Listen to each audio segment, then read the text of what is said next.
제가 한 기독교 프로그램을 본 적이 있습니다. 거기서 한 사람이 자신의 질문을 올리는, 그래서 거기 있는 목사님께서 답을 하시는 그런 프로그램이었는데, 거기에 있는 한 질문이 이랬습니다. 그 질문의 제목이 환상 권사님이라는 그런 별명을 가진 분이라고 있다고 했습니다. 이 환상 권사님이 계시는데, 그 교회에는 이 권사님이 굉장히 교인들의 꿈 해몽을 잘 해주시기도 하고, 그 권사님께서 그 환상을 한번 보면 그 교인들에 대한 것들이 잘 맞는다, 그래서 청년들의 취업도 맞춰주시고, 어떤 성도들은 창업하는 게 좋지 않다 이렇게 말씀을 해주셔서 창업하는 것도 막아주시고, 그래서 성도들이 그 환상 권사님의 그 환상의 의지를 많이 하고, 또 권사님에게 항상 기도를 받으러 가고, 권사님에게 헌금도 드리고, 항상 그 권사님이 그 교회 굉장히 그 중요한 성도들의 삶에 그런 임무를 가지고 이렇게 사역을, 교회하고는 저희 이제 동떨어져서 사역을 하신다고 이렇게 하시는데, 이 분의 질문이 이겁니다. 과연 그러면 이게 성경적으로 맞는 겁니까? 이런 질문을 했습니다. 사실은 이 얘기를 들으면서 많은 우리 성도들의 삶과 참 많이 가지고 있는 질문이라는 생각이 많이 들었습니다. 우리가 많이 중요한 일이 있을 때 성도들이 주변에 예언의 은사가 있으신 분들을 많이 찾아가기도 합니다.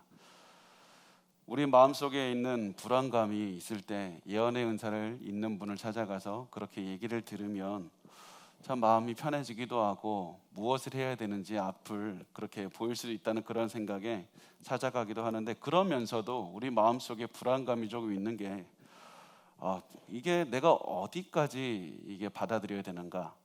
성경에서 예언의 은사가 있다고 하는데, 이 예언을 해주시는 분의 말씀이 어디까지 사실이고 어디까지 받아들여야 되고, 또 때로는 그분의 말씀을 잘 묵상해 보면 성경에 하는 말씀과 상충될 때가 있는데, 이분의 말도 하나님의 말씀이라 그러고 성경도 하나님의 말씀이라 그러는데, 그러면 이때 어떻게 해야 되는가?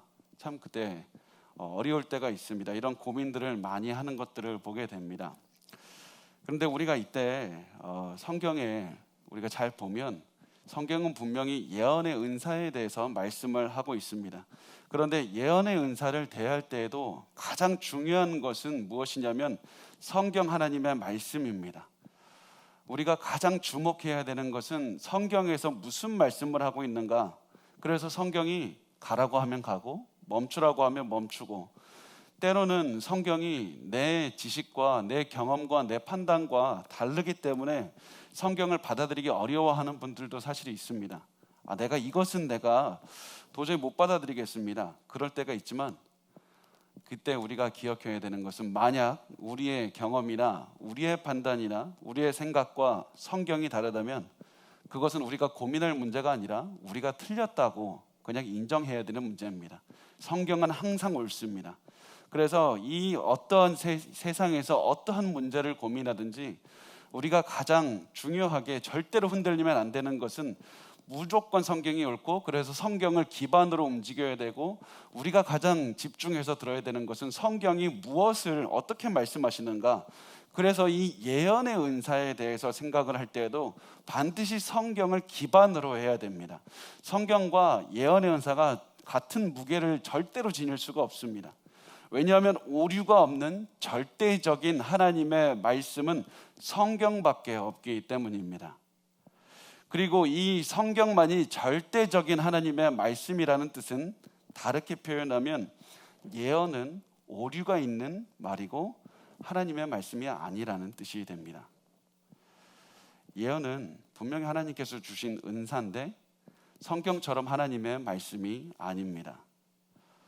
왜냐하면 예언은 오류가 있을 수도 있고 분명히 하나님의 말씀, 이 하나님께서 친히 말씀하신 말씀이 아니기 때문입니다.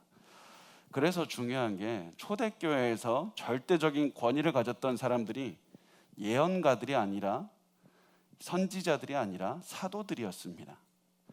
성경에서 가장 중요한, 하나님께서는 사도들에게 오류가 전혀 없는 하나님의 말씀을 주셔서 성경을 기록하게 하신 것이 바로 사도들이고, 이 사도들이 교회의 가장 높은 권위자로 있었습니다.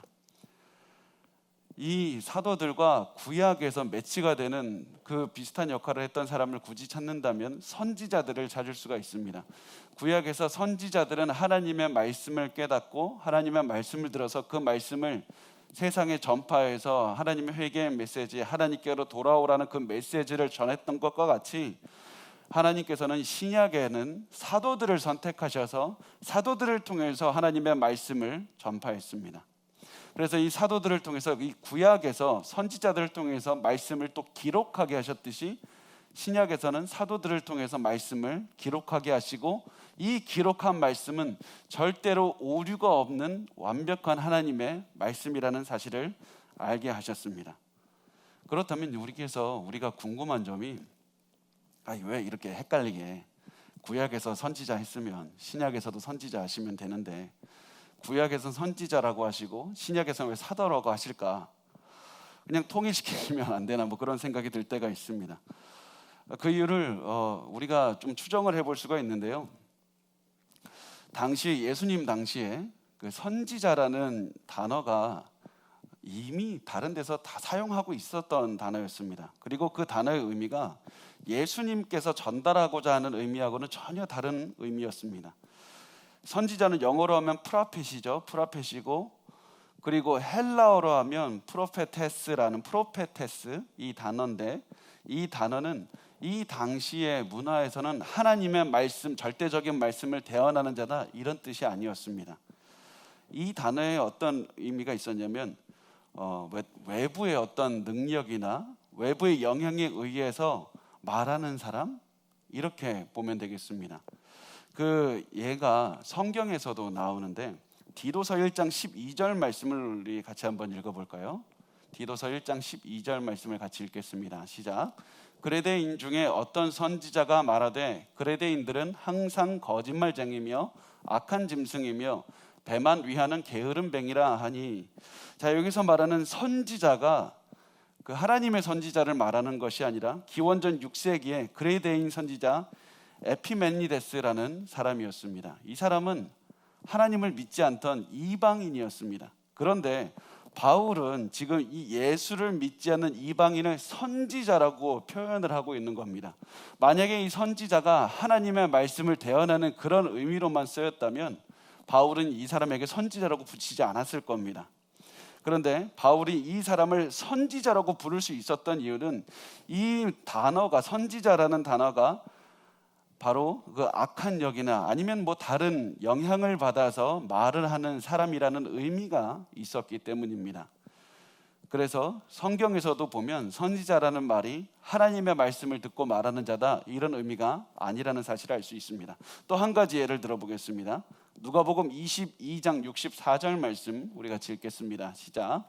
그의 눈을 가리고 물어 이르되 선지자 노릇하라, 너를 친 자가 누구냐 하고. 자, 이 장면이 어느 장면이냐면 예수님께서 십자가에 달려 계실 때 군인들이 예수님을 때린 다음에 예수님에게 선지자처럼 노릇하라, 이 얘기가 뭐냐면 예언하라, 이런 뜻입니다. 예언하라, 선지자처럼 예언하라. 이 말은 예수님에게 당신이 하나님의 뜻을 우리에게 알려주십시오, 이 얘기가 아니라 어떠한 영이 가르쳐 준 것이 있으면 당신 우리한테 얘기를 해봐라. 외부의 어떤 능력, 초자연적인 능력이 있어서 그것이 당신에게 있고 그것을 통해서 알게 됐다면 우리한테 이야기를 해봐라, 이런 뜻이었습니다. 그래서 선지자라는 단어가 초자연적인 지식을 가지고 있는 사람, 미래에 대해 예언할 수 있는 사람, 이런 식으로 인식이 된 겁니다. 이런 의미를 가지고 있는 단어였기 때문에 예수님께서는 일부러 제자들을 선지자라고 부르지 않으시고 사도라고 하신 다음에 보내심을 받은 자라는 뜻이죠. 사도들에게 특별한 지위, 구약에서 선지자들이 가질 수 있었던 그 지위를 주신 것입니다. 구약 시대의 선지자들이 하나님의 말씀을 듣고 기록했던 것처럼 이 사도들도 하나님의 말씀을 듣고 기록할 수 있는 특권을 주셨습니다. 그래서 사도들이 기록한 말씀에는 이 오류가 없고 절대적인 하나님의 그 권위를 가지는 말씀이라는 사실입니다. 반면에 아까 말씀드렸듯이 신약 성경이 말씀하는 예언은 신약 성경이 말씀할 때의 예언은 하나님의 그 말씀이 아닙니다. 예언을 어떻게 보통 정의를 할 수가 있냐면, 어떤 분들은 예언을 설교다 이렇게 말씀하시지만 저는 거기에 동의할 수가 없습니다. 오히려 성경을 보면 예언이 어떻게 우리가 결론을 내릴 수 있냐면, 제 혼자 생각이었던 물론 아닙니다. 그러면 뭐냐면, 하나님께서 어떤 사람의 마음에 갑자기 넣어주신 그 계시나 깨달음을 그 사람이 해석해서 자기의 언어로 표현한 겁니다. 그러니까 하나님께서 갑자기 그 사람에게 마음을 갑자기 깨달음을 주시거나 계시를 주시거나 환상을 주셔서 그것을 깨닫게 되면, 그것을 가지고 그 사람이 뭔가 특이한 일이 일어났다, 그것을 확실하게 깨닫게 되고, 그것을 가지고 이게 어떤 의미일까 고민을 하고 자기의 해석을 해서 표현한 것이 예언이라는 겁니다.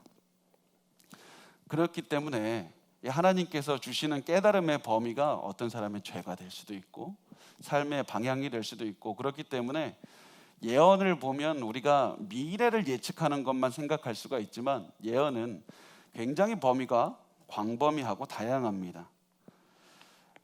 그리고 이 말은 자신의 생각과 자신의 판단이 분명히 하나님께서 깨달음을 주시길 수는 있어도, 거기에 자신이 무엇을 깨달아야 되는지 그리고 어떻게 표현하는지 그것이 다 사람의 생각이 들어갈 수밖에 없기 때문에 오류가 있을 수 있다는 겁니다.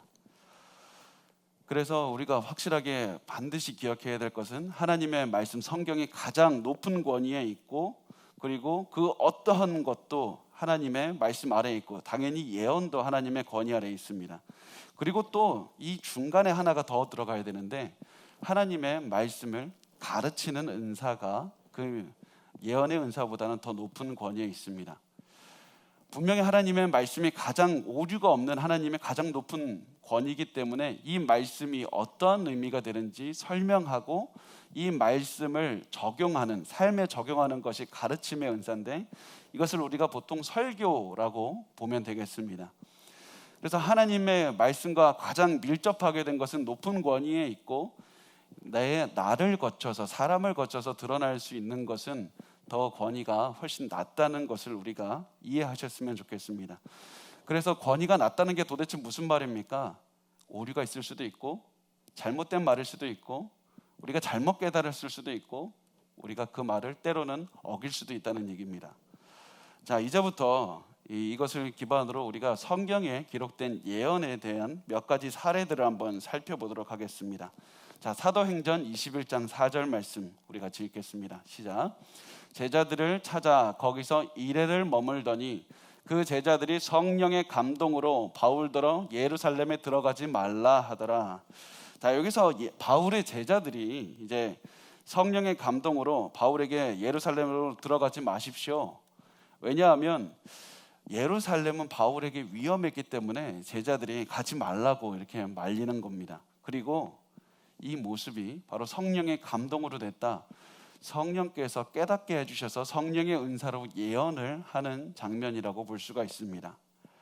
성령님께서 예루살렘은 위험한 것이고 바울이 거기에 가면 큰 위험을 당할 수 있다는 사실을 제자들에게 알려주시고 깨닫게 해주시고, 제자들은 이 깨달음을 기반으로 이게 도대체 어떤 의미가 있을까, 우리의 삶에 어떻게 적용해야 될까, 자신들의 생각으로 해석하고 고민을 했습니다.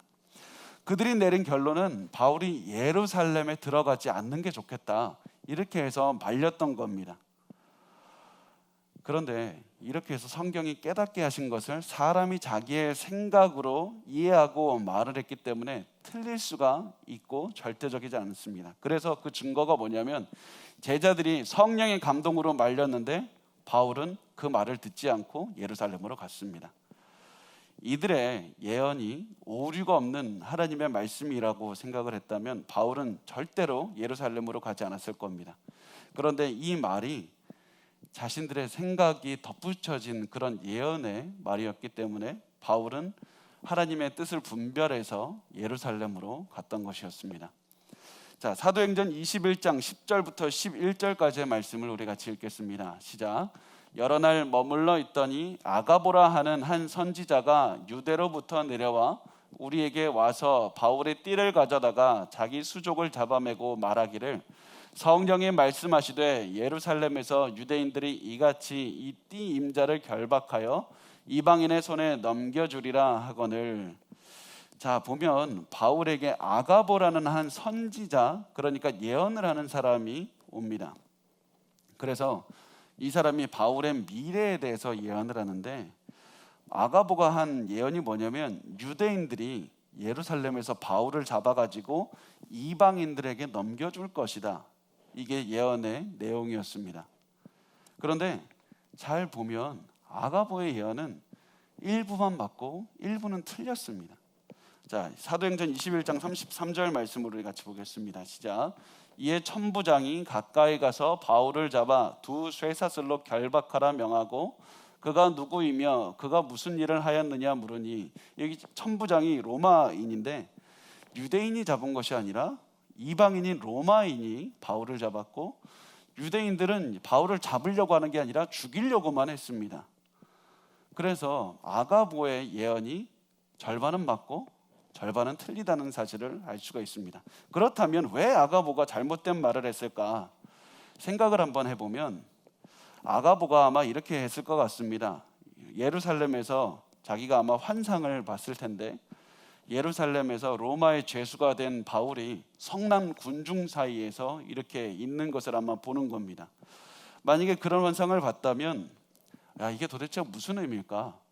누가 잡는다는 얘기인가? 그래서 자기 나름대로의 해석과 생각을 거쳐서 유대인들이 바울을 로마인들에게 넘겨주는 것이라고 이렇게 결론을 내리고 그렇게 예언을 했던 겁니다. 이 해석 과정을 보면 아가보의 생각이 들어갔고 자기의 말이 들어갔고, 그렇기 때문에 오류가 있을 수밖에 없는 말이었습니다. 이것이 바로 신약 성경이 말씀하는 그런 예언의 은사가 됩니다. 자, 예언에 대해서 말씀한 또 다른 부분 한번 보겠습니다. 데살로니가전서 5장 20절과 21절 말씀입니다. 우리 같이 읽겠습니다. 예언을 멸시하지 말고 범사에 헤아려 좋은 것을 취하고. 자, 이 말씀에서 보면 바울은 예언을 멸시하지 말라고 합니다. 만약에 바울이 예언을 하나님의 말씀과 동등하게 여겼다면 멸시하지 말라 이런 표현을 안 썼을 겁니다. 오히려 너희 그 예언을 반드시 지켜서 하나님의 뜻에 따라서 살아가야 된다, 이렇게 얘기를 했을 겁니다. 그런데 바울은 멸시하지 말라고 합니다. 게다가 또 이것이 중요한 사실이 무엇이냐면, 데살로니가 교인들은 이미 바울이 칭찬을 했습니다. 너희 하나님의 말씀을 기쁨으로 받아들이고 있구나, 잘하고 있다. 그것이 데살로니가전서 1장 6절 말씀에 보면 이렇게 해서 말씀합니다. 너희는 많은 환난 가운데서 성령의 기쁨으로 말씀을 받아 우리와 주를 본받은 자가 되었으니 하나님의 말씀을 잘 받고 있습니다. 그런데 바울이 설명하는 것은 예언을 너무 멸시하지 마라, 이렇게 얘기를 하고 있습니다. 왜 그랬을까 생각을 해보면 이 사람들의 보기에 예언의 은사가 이상하게 보였을 수도 있습니다. 저게 뭡니까? 우리 말씀만 보겠습니다. 그래서 예언의 은사를 멸시했을 수도 있습니다. 그런데 바울은 예언의 은사도 또한 성령께서 주시는 은사이기 때문에 너희 그 은사를 멸시하지 말라. 그러나 동시에 예언을 성경의 말씀과 동일하게 취급하면 그거 안 된다. 예언의 말씀과는 비교할 수 없는 이 성경 말씀은 하나님의 그 주신 말씀이기 때문에 예언을 멸시하지는 말되, 데살로니가전서 5장 21절 말씀에 보면 범사에 헤아리라, 범사에 헤아리라, 이 말씀은 영어로 하면 테스트 에브리띵, 모든 것을 테스트해라, 모든 것을 테스트해라. 너희가 받은 그 예언이 무엇이든지 간에 다 시험해봐라, 깨어있어라, 반드시 분별해야 된다, 이것을 말씀을 하고 있는 겁니다. 저 사람이 성령을 힘입어서 예언하는 것처럼 보인다 할지라도 그 말이 진실인지 아닌지 반드시 시험해라. 하나님의 말씀을 있는 그대로 받아들이면 되지만 예언은 자기의 생각이 들어가고 자기의 생각과 해석과 자기의 말이 들어가는 거기 때문에 때로는 악한 영이 틈탈 수도 있기 때문에 항상 시험해라. 그리고 좋은 것을 취하라, 이렇게 말합니다. 선한 것을 끝까지 붙잡아야 된다. 혹시 저 안에 안 좋은 것이 있느냐? 그렇다면 그것은 내버리고 선한 것을 붙잡아야 된다. 이것이 예언을 대하는 성도의 자세라고 말씀을 했습니다. 자, 고린도전서 14장 29절 말씀을 우리 같이 읽겠습니다. 시작. 예언하는 자는 둘이나 셋이나 말하고 다른 이들은 분별할 것이요. 자, 이제 바울이 다른 사람이 말하는 예언을 잘 듣고 있고, 그리고 선한 것은 받아들이고 나쁜 것은 버리라. 이게 분별하라. 다른 이들은 분별할 것이요. 다른 사람들이 예언을 할 때 반드시 분별해야 된다. 만약 예언이 하나님의 말씀과 동일한 그런 권위를 가지고 있었다면 이렇게 표현하지 않았을 겁니다. 이렇게 표현하는 것은 오히려 죄가 됩니다. 하나님의 말씀을 어떻게 분별합니까? 하나님의 말씀이 있는 그대로 내가 받아들여야 되는 대상이지 내가 분별할 만한 그런 대상이 아닙니다. 그런데 성경은 예언이 하나님께서 친히 직접 그 말씀대로 하시는 것이 아니기 때문에 하나님의 예언을 하나님께서 어떤 사람이 예언을 줬다고 생각이 들고 그 사람이 예언을 하고 있다고 한다면 반드시 분별해라 라고 말씀을 하셨습니다. 자, 30절 말씀, 고린도전서 14장 30절 말씀을 우리 같이 읽겠습니다. 만일 곁에 앉아있는 다른 이에게 계시가 있으면 먼저 하던 자는 잠잠할지니라. 자, 먼저 한 사람이 예언을 하고 있는데 다른 사람이 예언을 받았다. 그렇다면 그 사람 끼어들어도 된다. 이렇게 말을 하는 겁니다. 이것이 왜 이렇게 말씀하셨냐면 이 예언이 모든 사람이 받을 수 있는 예언이었고 언제든지 받을 수 있는 그런 은사였기 때문이었습니다. 자, 고린도전서 14장 36절 말씀은 이렇게 써 있습니다. 하나님의 말씀이 너희로부터 난 것이냐 또는 너희에게만 임한 것이냐. 바울이 이렇게 질문합니다. 하나님의 말씀이 너희에게로부터 나왔다는 뜻이냐. 다시 말하면 이 사람들에게 예언하는 사람들이 하나님의 말씀을 말하는 사람들이냐? 그것이 아니라는 겁니다.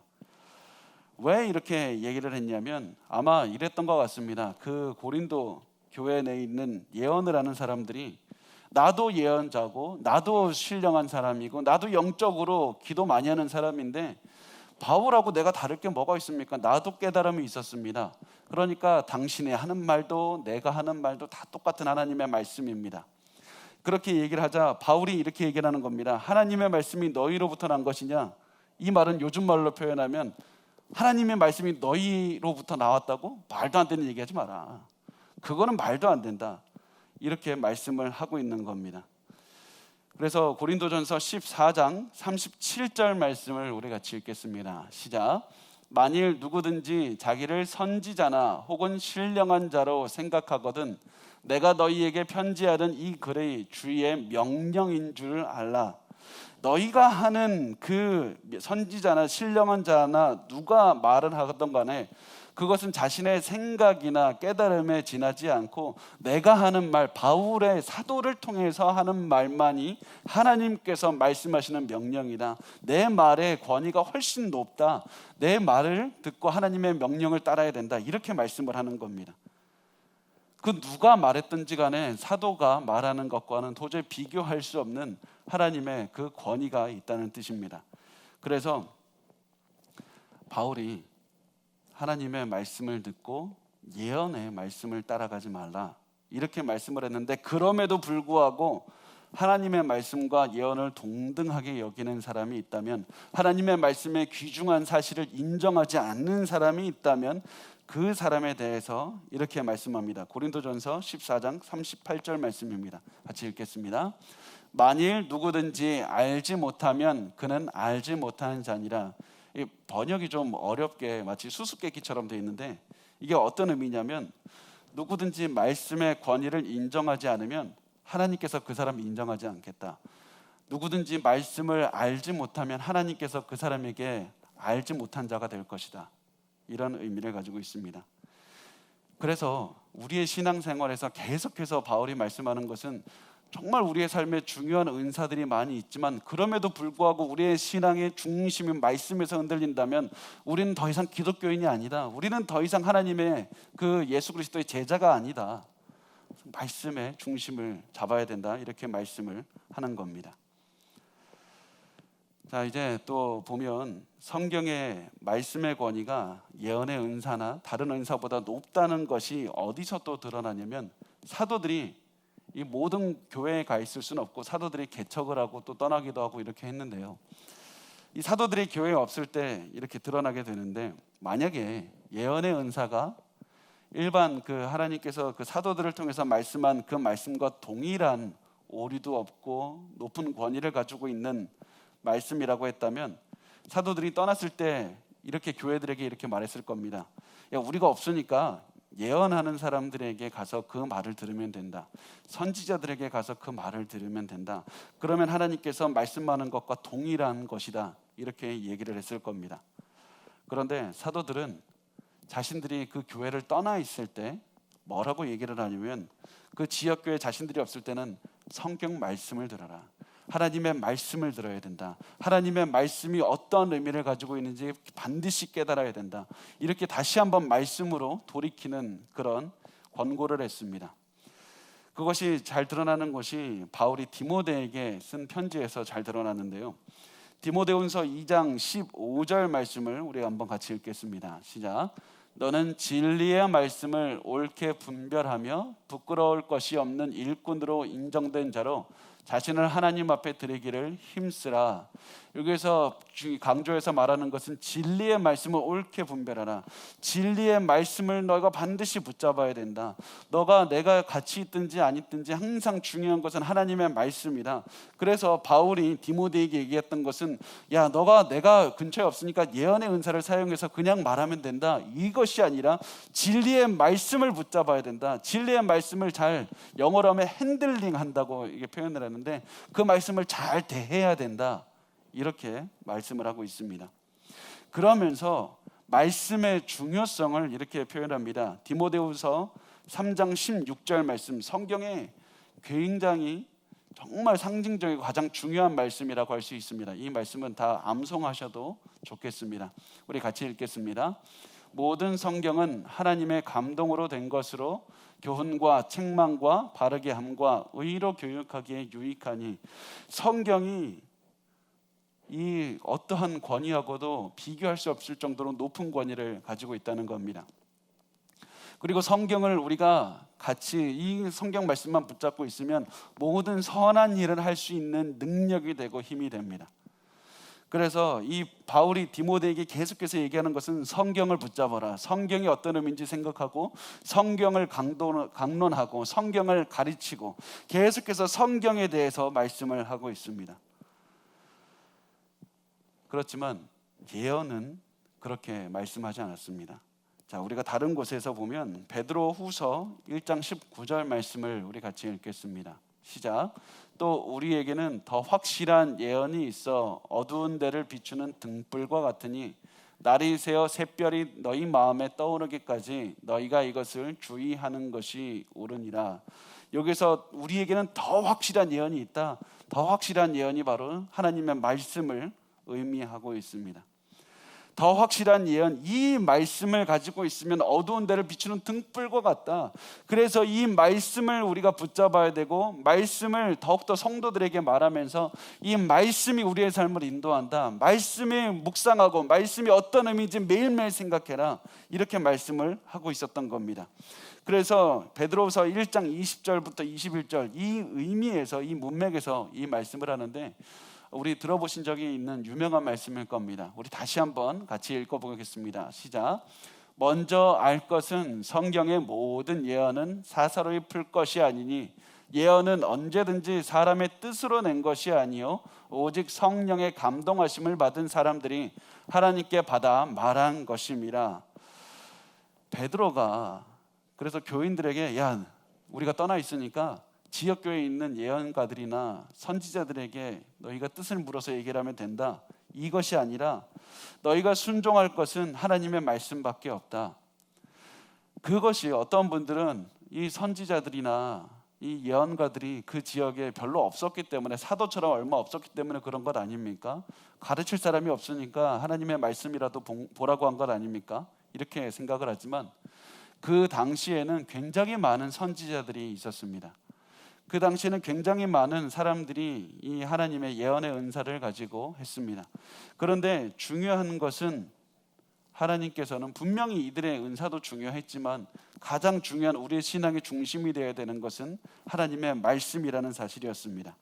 그래서 이 사도들이 떠나 있을 때 하나님의 말씀을 중심으로 살고, 또 사도들이 죽은 다음에서도 그렇다면 다른 사람들에게 이 사역을 맡기고 우리 사도들의 제자들이니까 제자들이 이어서 해라 이렇게 한 것이 아니라 거기서부터 하나님의 말씀은 끝이 나고 계속해서 사도들이 전한 그 말씀만 가지고 공부하고 말씀을 가지고 묵상하고 말씀을 가지고 살아야 된다, 이렇게 계속해서 성경 말씀으로 돌아가는 것을 볼 수가 있습니다. 그래서 성경과 예언의 은사를 통해서 나오는 말의 권위는 절대로 갖지 않고 성경을 중심으로 살아야 된다, 이렇게 말씀을 합니다. 자, 그러면 이제 만약에 예언이 하나님께서 직접 하신 말씀이 아니라고 했는데 도대체 예언이란 그러면 어떻게 되는 것인가 조금 더 구체적으로 한번 보겠습니다. 고린도전서 14장 30절부터 31절까지의 말씀을 우리 같이 읽겠습니다. 시작. 만일 곁에 앉아있는 다른 이에게 계시가 있으면 먼저 하던 자는 잠잠할지니라. 너희는 다 모든 사람으로 배우게 하고 모든 사람으로 권면을 받게 하기 위하여 하나씩 하나씩 예언할 수 있느니라. 자, 우선 이 바울이 이 말씀에서 예언을 하는 자들이 우선 계시를 받는다고 말씀을 합니다. 계시를 받는 이 사람이 하나님의 말씀을 받아서, 그러니까 어떤 이 사도들이 하나님의 똑같은 계시를 받은 것이 아니라 사도들이 받는 계시는 훨씬 더 중요해서 하나님의 말씀을 쓰게 기록하게 하는 계시를 받지만, 다른 사람들은 이런 똑같은 계시를 받는 게 아니라 성령께서 그냥 일반 사람들에게 주시는 그런 일반적인 계시를 말씀하고 있습니다. 굉장히 광범위하게 이렇게 단어를 쓴 건데, 하나님께서 예를 들면 이런 겁니다. 제가 방금 설명을 드렸지만 갑자기 마음에 어떤 것을 생각이 나게 하는 겁니다. 그 생각이 평소에 내가 하던 생각과는 동떨어진 이상한 그 굉장히 특이한 생각인데, 굉장히 우리가 보기에 굉장히 선명할 수도 있고 굉장히 놀라울 수도 있고 굉장히 다급할 수도 있습니다. 아니면 어떤 이유 때문에, 특별한 이유 때문에 그 깨달음이 이거 하나님께서 주신 것이라는 확신이 들 때가 있습니다. 그렇다면 이것이 바로 바울이 이 구절에서 말씀하는 계시가 되는 것이고, 이 계시를 자신이 생각하고 묵상해서 자신의 말로 표현을 했을 때 예언이 되는 것입니다. 자, 고린도전서 14장 22절 말씀 우리 같이 읽겠습니다. 시작. 그러므로 방언은 믿는 자들을 위하지 아니하고 믿지 아니하는 자들을 위하는 표적이나 예언은 믿지 아니하는 자들을 위하지 않고 믿는 자들을 위함이니라. 그렇게 해서 하나님께서 이 사람들에게 이것을 알려주셔서 이 예언을 가지고 우리가 또 깨닫게 하시고 우리의 삶을 적용하게 하시고 또 변화시켜 가시기 때문에 이 예언을 바로 믿는 자들에게 표적이 된다. 이것을 볼 때 하나님께서 내 가운데 역사하고 계시는구나, 하나님께서 다른 사람들의 삶 가운데 역사하시며 우리를 인도하고 계신다는 사실을 깨닫게 됩니다. 그래서 이 계시와 예언을 보면 하나님께서 믿는 자들과 함께 하신다는 그런 증거가 됩니다. 그런데 제가 계속해서 말씀하지만 성경은 예언이 성령의 은사이기는 하지만 완벽하지 않다고 합니다. 그래서 그러면 이 예언의 은사의 결과가 어떻게 되는가? 고린도전서 13장 8절에서 10절까지의 말씀을 우리 같이 읽겠습니다. 시작. 사랑은 언제까지나 떨어지지 아니하되 예언도 패하고 방언도 그치고 지식도 패하리라. 우리는 부분적으로 알고 부분적으로 예언하니 모든 온전한 것이 올 때에는 부분적으로 하던 것이 패하리라. 예언이 제가 계속해서 말씀드리는 완벽하지 않은 겁니다. 부분적인 겁니다. 자신의 생각이 들어가 있습니다. 그래서 부분적으로 하나님의 뜻을 알 수 있는 겁니다. 부분적인 것이기 때문에, 그래서 완전한 것이 올 때, 바로 예수 그리스도께서 이 땅에 오실 때 종말이 다가오면 바로 방언이나 예언과 같은 부분적으로 하던 것이 사라지게 됩니다. 부분적으로 하는 것이 왜 사라지겠습니까? 우리가 완벽한 것을 알 수 있기 때문입니다. 고린도전서 13장 12절 말씀을 우리 같이 읽겠습니다. 시작. 우리가 지금은 거울로 보는 것 같이 희미하나 그때에는 얼굴과 얼굴을 대하여 볼 것이요 지금은 내가 부분적으로 아나 그때에는 주께서 나를 아신 것 같이 내가 온전히 알리라. 그리스도께서 오시면 우리가 더 이상 부분적으로 알던 것이 필요가 없게 됩니다. 우리가 굳이 방언을 하지 않아도, 우리가 예언의 은사가 필요 없이 하나님의 얼굴과 얼굴을 대해서 다 알 수가 있게 됩니다. 그래서 우리가 예수 그리스도께서 다시 오시는 그때가 되면 지금 우리가 부분적으로 하던 그런 것들이 다 패해지고 예언의 은사도 그치게 되고 결국 사라지게 된다는 그런 사실을 우리가 알 수가 있습니다. 자, 우리가 이제 그렇다면 우리 예언의 은사를 오늘날 우리가 어떻게 사용할 수 있을 것인가? 그럼 사용 방법에 대해서 한번 알아보겠습니다. 첫 번째, 반드시 여러분께 꼭 드리고 싶은 말씀이 있는데요. 우리 주변에나 뭐 해외에서도 그렇고 예언가다, 선지자다, 내가 사도다 이렇게 부르는 사람들은 전부 다 사기꾼이라고 보시면 되겠습니다. 그런 사람들은 절대로 들을 필요도 없고 이런 분들로부터 멀리 하셨으면 좋겠습니다.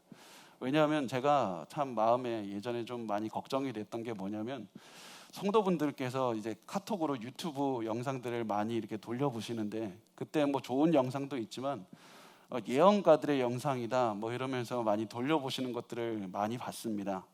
근데 그런 그 예언가 사기꾼들입니다. 그래서 그 사람들의 멀리 하시고, 만약에 어떤 목회자가 그런 사기꾼들과 같이 어울린다면 그런 목회자도 멀리 하십시오. 저는 어떤 분이 이렇게 말씀하시는 것도 들었습니다. 어떤 예언하시는 분이 있는데 그 지금까지 미래에 관해서 하신 예언이 다 맞았고요, 저에 관해서 하신 말씀도 다 맞았습니다.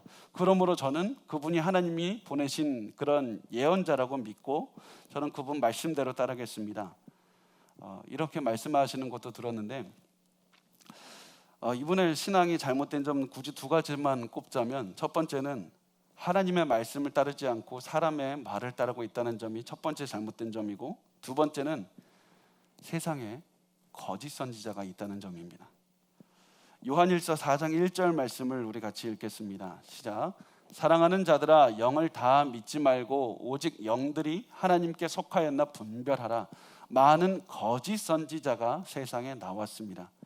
여러분, 마귀는 뛰어난 지식을 가지고 뛰어난 능력을 가지고 선지자의 모습으로 우리에게 옵니다.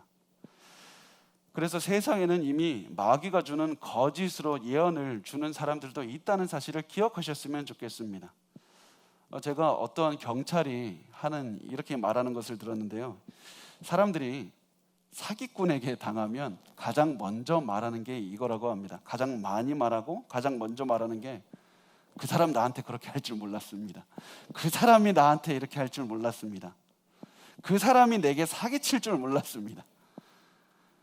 그런데 그렇기 때문에 사기꾼인 겁니다.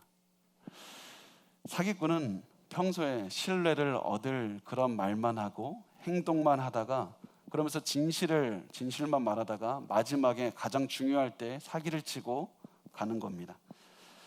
마귀도 똑같습니다. 마귀도 진실을 말할 수 있습니다. 마귀는 처음부터 진실과 거짓을 섞어서 말했습니다. 마귀가 일부러 그 사기를 치면서 일부러 우리를 안 좋은 곳으로 이끌어가고 있을 때, 우리가 혹시라도 그런 것이 있다면 항상 분별하셔야 되고요. 그래서 우리가 항상 깨어 있어서 시대를 분별하고 사람의 말을 분별해야 됩니다. 그리고 혹시 우리 주변에 이렇게 잘못 가고 있는 사람이 있으면 꼭 알려주셨으면 좋겠습니다. 정말 알려주셨으면 좋겠습니다. 끝까지 알려주셨으면 좋겠습니다. 그런데 그렇게 열심히 알려줘도 끝까지 변화가 되지 않는 잘못된 예언을 따라가고 있는 사람들이 있다면 그 이유는 분명합니다. 하나님께 속하지 않았기 때문입니다. 요한일서 4장 5절 말씀을 우리 같이 읽겠습니다. 시작. 그들은 세상에 속한 거로 세상에 속한 말을 하며 세상이 그들의 말을 듣느니라. 세상에 하는 말을 듣고 또 세상의 말에 귀를 기울이는 사람들은 결국 세상에 속했기 때문에, 그 모든 것은 하나님께서 하신기 때문에 어쩔 수 없이 우리가 할 수 있는 것이 없지만, 우리는 끝까지 잘못 가고 있는 사람이 있다면 하나님께로 인도했으면 좋겠습니다. 두 번째, 이 예언의 은사, 이것을 어떻게 사용해야 되는가? 우리가 기도하다 보면, 찬양을 드리다 보면, 하나님의 말씀을 묵상하다 보면 갑자기 하나님께서 다른 사람의 미래에 대한 깨달음을 주실 때도 있고 다른 사람의 죄에 대한 깨달음이 올 때도 있습니다. 그것이 뭐 우리 가족의 그런 일이 될 수도 있고 그냥 우리가 알고 지내는 교인들이 될 수도 있습니다. 그럴 때는 어떻게 해야 되는가? 가장 지혜로운 방법은 하나님께서 깨닫게 해주신 것을 가지고 다른 사람에게 말하지 말고 기도하는 겁니다. 그 사람에게 깨닫게 해주십시오. 기도하는 겁니다. 아무리 급해 보여도 그 사람을 위해서 혼자 기도하는 것이 너무나도 중요합니다. 왜냐하면 아까 제가 계속해서 누누이 말씀드렸던 그 계시가 우리가 확실하지도 않고 하나님의 말씀이 아니기 때문에 내가 올바른 계시를 받았는지도 확실하지도 않고 우리의 해석이 맞는지도 확실하지도 않기 때문에 또 우리가 그것을 가지고 좋은 의도로 상대방에게 말을 했는데 상대방에게는 또 듣는 사람의 입장에 있어서 전혀 다르게 이해해서 오해하고 굉장히 관계가 틀어지고 오히려 그 사람이 하나님의 말씀을 떠날 수도 있기 때문입니다. 그래서 다른 사람에 관한 그 깨달음이 있다면 아무리 좋은 것이라도 우리가 그 혼자 기도하고 그 사람을 위해서 기도해 주는 것이 가장 중요합니다. 만약에 깨닫게 되는 것이 너무나도 위중하고 중요한 것이라면 목회자와 같이 상담해서 같이 그 사람을 좋은 길로 인도하는 것이 정말 중요합니다. 그렇게 해서 은사의 목적인 무엇을 세워야 되냐면 교회의 덕을 세우는 데 사용을 해야 되는 겁니다. 고린도전서 14장 3절 말씀을 우리 같이 읽겠습니다. 시작. 그러나 예언하는 자는 사람에게 말하여 덕을 세우며 권면하며 위로하는 것이며 이 예언의 모든 목적이 무엇이냐면 덕을 세우고 권면하고 위로하는 것. 제가 예언에 대해서 좀 책을 읽다가 19세기에 영국의 목회자 도널드 지라는 목회자가 있는데 그 사람이 하는 말을 알게 됐습니다. 제가 그래서 제가 그 말을 제가 번역을 했는데 읽어드리면 이렇습니다. 우리가 가지고 있는 영적인 은사와 연관된 관련된 많은 오류가 어디에서 시작이 되냐면 우리가 비범하고 예외적인 일들이 우리의 삶에 습관적으로 자주 일어나기를 원할 때 이 은사와 관련된 오류가 많이 일어난다고 얘기를 합니다. 은사를 통해서 메시지를 얻기 위한 그 강렬한 갈망이 있다면 과거의 세대와 동시대 사람들의 실패를 보고 주의를 기울이라. 성경이 우리 발의 램프이고 우리가 가는 길의 빛이다. 성경을 바로 묵상하고 성경을 우리가 고민하고 우리의 삶에 알지를 못하는 길이 있다면 성경을 고민해야 되고 우리의 삶에 어려움이 있다면 또다시 성경을 가지고 묵상해야 되고 상대방에 대한 그런 깨달음이 있다면 그것을 또같이 성경을 가지고 또 묵상하며 기도해야 된다는 사실입니다. 우리가 예언이나 그거 너무나도 중요하지만 우리가 말씀을 중심으로 살아가는 게 얼마나 중요하냐면 사실 이렇습니다. 제가 그 이단에 빠진 분들을 이렇게 보면 그분들이 주로 그 관계 때문에 빠지거나 또 하나는 저 이단에 갔더니 너무나도 명확하게 얘기를 해준다는 겁니다. 내가 뭘 해야 되는지, 내가 지금 무슨 잘못을 하고 있는지, 내가 앞으로 뭘 해야 되는지 너무나도 명확하게 알려주기 때문에 그 사람 따라가면 된다는 겁니다. 그런데 성경은 절대로 그렇게 말하지 않고 성경은 하나님의 말씀만을 중심으로 하나님의 말씀을 고민하고 하나님의 말씀을 따라서 살아가야 된다고 말씀을 합니다. 이단을 따라가는 것은 굉장히 쉽습니다. 명확하게 뭐 해라 돈 내라 그냥 뭐 해라 이렇게 하기 때문에 재산 갖다 맞춰내라고 부모 밀고 하고 이런 식으로 나쁘게 얘기를 하기 때문에 이단 따라가는 거 굉장히 쉽습니다. 그렇지만 하나님의 말씀을 따라가는 것은 굉장히 어렵습니다. 왜냐하면 하나님의 말씀을 또다시 이게 무슨 말씀인가 읽고 묵상하고 고민하고 기도하고 그렇게 해서 살아내야 되는 것이기 때문입니다. 그런데 그것이 바로 하나님께서 우리에게 원하시는 겁니다. 하나님께서는 단순히 우리가 무조건 잘못을 피해라, 우리가 무조건 실수를 피해라, 그것을 원하시는 것이 아니라 하나님께서 우리에게 원하시는 것은 하나님의 말씀을 묵상하고 그것을 우리의 가슴 속에 두고 매일매일 하나님의 말씀을 사랑해서 그 말씀대로 살아가고자 노력하는 그 모습을 보신다는 사실입니다. 그것을 통해서 하나님께서 우리가 친밀하기를 원하시고 그것을 통해서 우리가 더욱더 영적으로 성숙해지기를 원하신다는 사실입니다. 그래서 때로는 내가 어떻게 해야 될지 알지 못하겠습니다. 그렇게 어려울 때, 혼돈이 올 때, 고난 가운데 있을 때 또다시 우리가 묵상하면서 붙들어야 되는 것이 무엇이냐면 어떠한 예언이나 어떠한 것이 아니라 계시가 아니라 바로 하나님의 말씀입니다. 시편 119편 105절 말씀은 이렇게 써 있습니다. 주의 말씀은 내 발의 등이요 내 길에 빛이니이다. 하나님의 말씀을 붙잡고 끝까지 살아야 됩니다.